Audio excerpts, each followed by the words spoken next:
하나님이 참으로 이스라엘 중 마음이 정결한 자에게 선을 행하시나 나는 거의 넘어질 뻔하였고 나의 걸음이 미끄러질 뻔하였으니 이는 내가 악인의 형통함을 보고 오만한 자를 질투하였음이로다.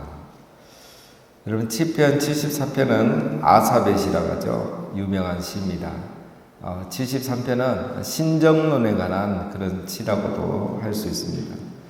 하나님이 통치하는 세상에 어떻게 악인이 형통할 수 있는가라는 의문이죠. 하나님이 통치하는 세상에서 어떻게 의인이 고통 중에 고난 중에 있을 수 있는가? 이것을 고민한 사람이 바로 아삽입니다. 여러분, 아삽은 다윗 시대에 살았던 레위인이고 성전 예배를 이끌었던 리더 중에 한 명입니다. 다윗이 가장 사랑했던 예배자, 예배 인도자, 예배 담당자 3명 중에 한 명이 바로 이 아삽입니다. 다윗이 언약궤를 예루살렘으로 가지고 왔을 때 이 아삽이 또 헤만과 에단 이 2명과 함께 그 찬송하는 역할을 담당했던 사람이 바로 아삽입니다. 아삽은 그냥 한마디로 하면 예배자입니다. 다윗만큼 예배를 사랑했던 사람, 예배자. 그래서 이 아삽이 시편 50편과 73편부터 83편까지의 시를 지었던 사람입니다. 자, 아삽은 예배자입니다. 하나님을 정말 사랑하고 진정으로 예배했던 예배자인데 오늘 아삽이 바로 이런 신정론에 대한 고민을 하게 된 것입니다.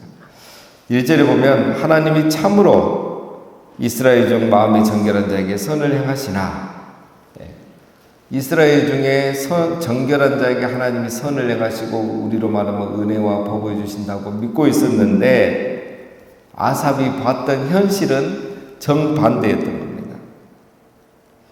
당연히 하나님께서 참으로 마음이 정결한 자에게 선을 행하실 줄 알았는데 현실은 반대더라. 참으로, 이 말이 이제 아삽의 감정이 담겨있는 말이죠. 참으로 난 당연히 그런 사람이 복 받을 줄 알았는데 반대로 현실은 이렇더라. 황당하더라. 힘이 빠지더라. 이런 말이 참으로죠. 그래서 뭐라고 합니까? 2절에 보면 나는 넘어질 뻔하였고 미끄러질 뻔하였다. 우리말로 하면은 뭐 낙심할 뻔했고 포기할 뻔했고 좌절할 뻔했다. 이런 거죠. 왜 그렇습니까? 3절의 내용이 나오죠. 악인과 오만한 자의 형통 때문에 그렇습니다. 악인의 형통을 본 거예요. 아니, 저렇게 악하고 저렇게 나쁜 사람이, 하나님을 모욕하는 사람이 오히려 형통하는 것을 보고 낙심한 겁니다. 여기서 그 3절에 있는 형통은 히브리어 단어를 보면 샬롬입니다. 샬롬. 우리가 좋아하는 샬롬. 여러분, 샬롬이 가장 좋은 단어예요. 토부 하면 좋다. 샬롬 하면 우리는 평안을 말하죠. 평안할지어다. 샬롬. 어쩔 때 여러분 평안이 옵니까? 평안이 올 때는 뭐 하나 틀어지면 평안이 안 오잖아요. 우리 가정에 뭐 돈도 다 많은데 누군가 한 명이 아파버린다. 그럼 평안이 올 수 없죠. 샬롬이 아니에요, 그거는. 샬롬이란 거는 우리 벽에 보면 벽을 딱 쌓는데 빈틈없이 벽이 딱 쌓아져가지고 벽돌 한 장 한 장 시멘트 해가지고 완벽하게 딱 쌓아진 것이 샬롬이라고 합니다. 그래서 벽이 딱 든든하게 서 있는 거. 우리 가정에 아무 일이 없을 때, 뭐 돈이 적어도 사고가 없고 건강이 없고 다 잘 무난할 때 이게 샬롬입니다. 평안한 상태. 다시 말하면 부족함이 없는 상황. 이게 샬롬이에요. 얼마나 좋습니까, 여러분? 샬롬. 악인의 형통이라는 말은 악인의 샬롬을 말합니다, 여기서는. 원래 형통이라는 단어는 여러분 우리가 시편에서 살펴봤죠. 찰라흐. 이 찰라흐라는 형통의 단어는 만사 형통이 아니고 갈수록 잘 되는 걸 형통이라 그래요. 갈수록 발전해 가는 것이 형통입니다. 그래서 샬롬의 상태가 계속 유지되는 거죠. 그게 형통이에요. 그래서 요셉이 형통했단 말은 찰나흐를 말합니다. 요셉은 갈수록 잘 됐죠. 자, 여기서 악인의 형통은 요셉은 고난이 있었잖아요. 고난이 있었는데 잘 되는 거잖아요. 구덩이에 빠졌는데 보디발 집에 팔려가고, 감옥에 들어갔는데 총리가 되고. 이게 형통이란 말이에요. 찰나은. 근데 이 악인의 형통이라면 샬롬입니다. 샬롬. 평안해요. 아무 일이 없어요. 너무 잘 살아요. 저렇게 악한 사람이. 이걸 본 겁니다. 저런 사람은 승진이 안 돼야 되는데 승진도 더 잘 되고, 저런 사람 보면 사업이 망해야 되는데 사업도 더 잘 되고, 집안도 더 잘 되고, 자녀도 더 잘 되는 것 같고. 아삽이 이걸 본 겁니다. 그래서 뭐라 하죠? 3절에 오만한 자를 질투하였음이로다. 이 악한 자를 보니까 질투심이 생길 정도로 어떻게 저 사람 저래 잘 되지? 이런 우리가 현실에서 하는 갈등을 아삽이 한 겁니다. 4절 그들은 죽을 때에도 고통이 없고 그 힘이 강건하며 사람들이 당하는 고난이 그들에게는 없고 사람들이 당하는 재앙도 그들에게는 없나니. 죽을 때에도 고통이 없고 오히려 그 힘이 강건하더라. 그 죽는 순간까지 벌을 안 받아요. 그래 지금은 그래도 나중에 벌 받아야 되는데 병에 걸리지도 않고 뭐 사고도 없고 죄가 없는 사람처럼 아무런 심판도 받지 않고 그냥 살다가 평안히 죽는 거예요. 사는 동안에 병도 없고 장수하다가 평안하게 죽는 거예요. 이걸 보니까 아삽이 이건 아닌데 하나님이 계신다면 저 사람들을 그래도 벌을 줘야지 한 번은. 이해가 안 되는 거죠. 착하게 사는 사람은 고난이 많은데 믿음으로 착하게 사는 사람은 고난을 다 겪은데, 여러분 어제도 우리 교인 그 상황을 제가 보고받고 마음이 아파요. 이렇게 열심히 하고 성실하고 정말 믿음 좋은 가정, 하나님 앞에 정말 믿음으로 사는 가정이 아픔을 당하는 거예요. 우연히 피해갈 수가 없는 거예요. 아니 왜 이 가정에 이런 일이 정말 우리 현실 속에 일어나는 거예요. 근데 악인들은 아무 일이 있고 없거든요. 오히려 평안하거든요. 이게 이제 우리의 갈등입니다. 6절에 보면 그러므로 교만이 그들의 목걸이요 강포가 그들의 옷이며 살찜으로 그들의 눈이 솟아나며 그들의 소득은 마음의 소원보다 많으며. 그러니 그들이 교만이 목걸이가 돼요. 그냥 교만을 목에 달고 다녀요. 안 그러겠습니까? 여러분 악을 행하고 이 못되게 하는데도 아무 일 없이 잘 나가니까 샬롬하니까 자기가 잘한 줄 알고 교만해갖고 교만이 먹거리가 될 정도로 그렇게 사는 거예요. 강포가 그들의 옷이다. 폭력이 일상이에요. 늘 다른 사람을 착취하고 함부로 대하고 이용하고 살찜으로 눈이 솟아나며 얼마나 이 부가 넘치면 살이 찔 정도예요. 그들의 소득은 마음의 손보다 많으며 돈도 잘 벌어요. 자기가 원하고 일하는 그 계획보다 더 잘 나가요. 그래서 막 돈을 막 더 잘 벌고 갈수록 더 잘 살아요. 이런 일이 생긴단 말이에요. 8절 그들은 능욕하며 악하게 말하며 높은 데서 거만하게 말하며. 능욕하며 사람들을 욕보이는 거죠. 자기 욕심을 위해서는 타인의 명예와 인격을 배려하지 않습니다. 악하게 말하며 높은 데서 거만하게 말하며. 말하는 것도 교만해요. 무시하는 말을 하죠. 말로 사람을 억압해 하는 거예요. 9절 그들의 입은 하늘에 두고 그들의 혀는 땅에 두고 다니도다. 그러므로 그의 백성이 이리로 돌아와서 잔에 가득한 물을 다 마시며 말하기를 하나님이 어찌하나 지존자에게 지식이 있으랴 하는도다. 악인들을 묘사하는 내용이죠. 교만한 악인들의 모습을 설명하는 겁니다. 9절 10절은 뭐 정확한 표현을 우리가 알 수가 없고요. 11절에 보면 그들이 뭐라 합니까? 하나님이 어찌하나 지존자에게 지식이 있으랴. 이 말은 하나님을 부정하는 거예요. 하나님이 계시냐? 하나님이 뭐 지식이 있냐? 아는 게 있냐? 내가 이렇게 잘하고 잘 나가고 있잖아. 이리 말하는 거예요. 그래서 여러분 이런 악인들이 교만한 삶을 계속 사는 이유가 하나님을 부정하기 때문에 그렇습니다. 하나님을 인정하지 않는 거죠. 하나님의 어떤 존재와 통치, 권능을 인정하지 않기 때문에 그런 겁니다. 그래서 겁없이 악을 행하고 사람을 능욕하는 거죠. 그래서 하나님의 존재를 부정한 사람들은 이게 무섭습니다. 겁나는 게 없거든요. 악의 끝이 없어요. 죄의 끝이 없습니다. 이게 하나님을 부정하고 하나님을 경외하지 않는 사람의 무서움이죠. 12절 볼지어다 이들은 악인들이라도 항상 평안하고 재물은 더욱 불어나도다. 자, 지금까지 말했던 이 악인에 대한 아삽의 생각을 두 마디로 정리했죠. 그들은 항상 악인일지라도 항상 평안한 거예요.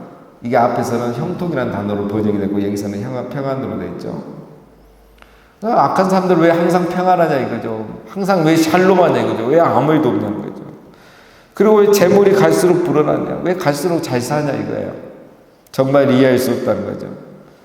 그러니까 이게 이제 그 악인에 대한 질투심을 넘어서 뭡니까? 하나님에 대한 하나님의 통치에 대한 의심이 되는 거예요. 정말 하나님 계시는가?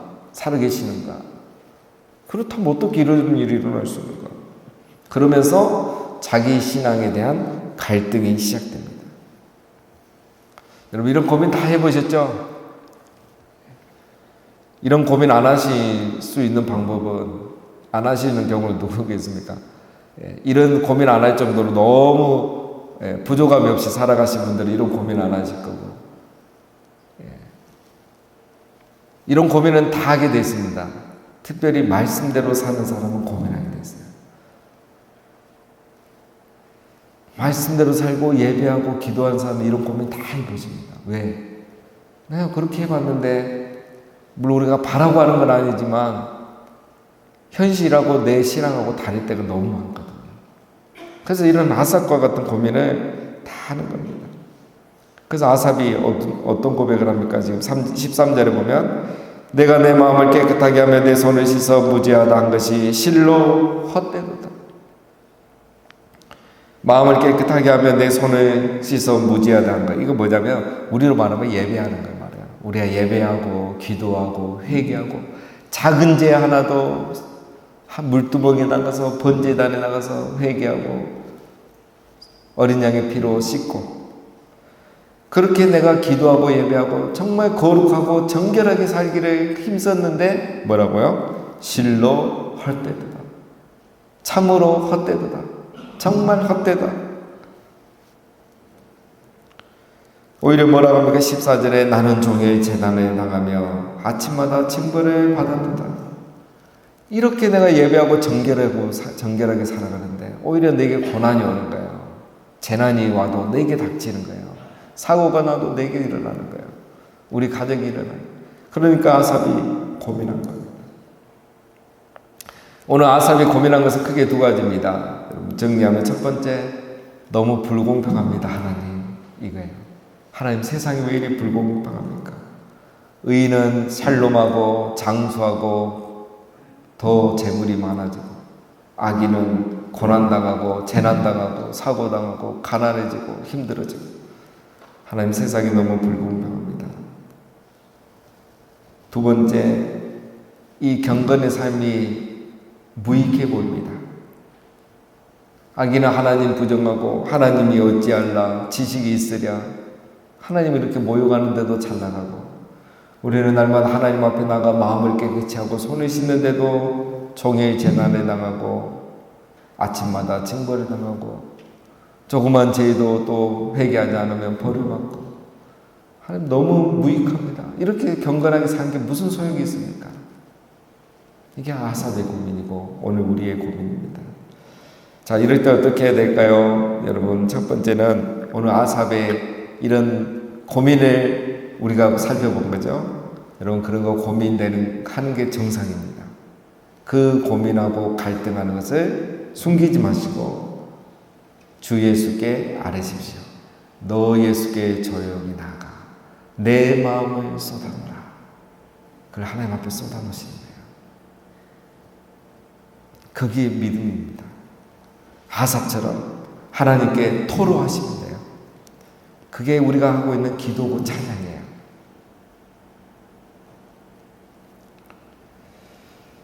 그리고 다음은 이런 현실에 좌절하지 마시기 바랍니다. 기억해야 되겠습니다. 원래 세상은 불공평합니다. 원래 세상은 불공평합니다. 세상이 공평하다? 그건 우리의 착각입니다.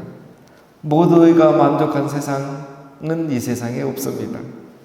원래 세상은 불공평합니다. 악인은 하나님이 그냥 두면 더 형통하고 잘 될 수밖에 없어요. 우리 교회 세 가족 제 신방을 갔는데 이분이 그러셔요. 목사님 정직하게 살아갖고는 돈을 못 벌게 돼 있습니다. 돈은 다 저 나쁜 사람들, 못된 사람들 다 법니다. 그냥 먹고 살 만큼만 벌고 만족해야지. 그것도 어렵지만 그 말이 정답인 것 같아요. 그럼 악인들은 잘 되는 게 당연한 거, 이 세상에서 하나님이 벌하지 않는 때까지는 잘 되는 게 현실입니다. 법도 그들에게 유리해요. 오히려 정말 정직한 사람들이 살아남을 수 있는 그런 세세한 법들이 아직도 부족하다는 거예요. 현실은 원래 불공평합니다, 여러분. 그것 때문에 우리가 낙심할 필요가 없습니다. 마지막 세 번째는 끝까지 경건의 삶을 포기하시면 안 됩니다.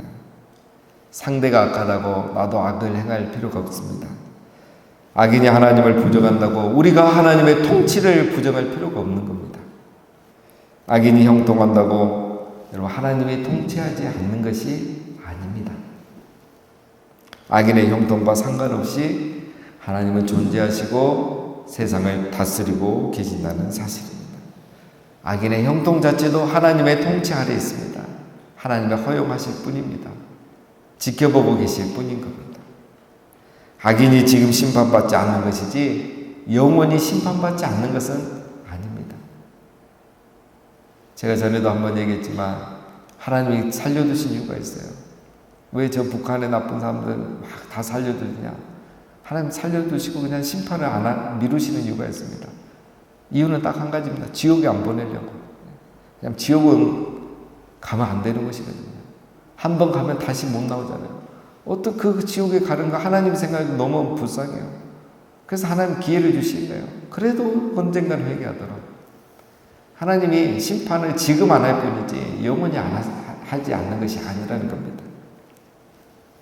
따라서 여러분 마지막으로 우리의 시선을 악인에게 두지 마시고 하나님께 두시기를 바랍니다.